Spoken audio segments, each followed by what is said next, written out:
Kwanza na mapato sasa. Twende kwenye slide inayofuatia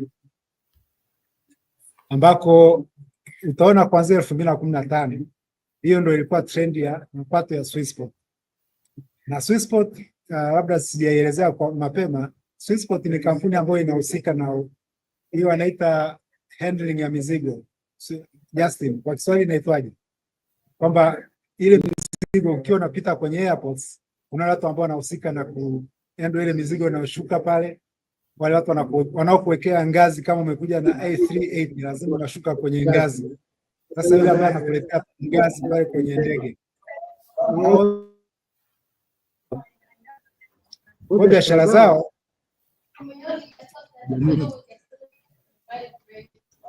biashara zao zinategemea na wingi wa abiria ambao wanakuwa wanaingia nchini na kutoka ndani ya nchi.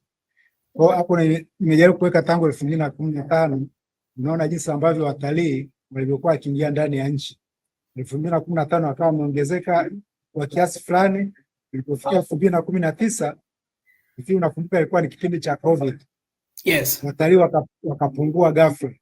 Kupungua angalau kwa hiyo miaka miwili, kwa kweli shughuli za Swissport zilikuwa ziko chini sana.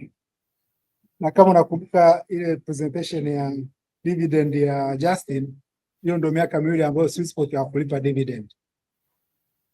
Kwa moja kama unaifanyia valuation kampuni kama hii, ndipo unajua kwamba kumbe drivers za mapato ya kampuni kama hizi ni nini.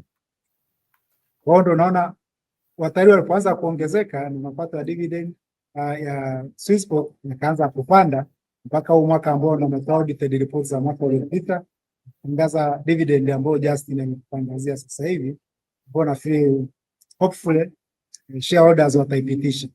Maana imekuwa declared, sasa inasubiri approval ya mkutano mkuu. Kwa hiyo ndio sehemu ya kwanza ya kwenye ile cycle tulikuwa tunaiangalia revenue.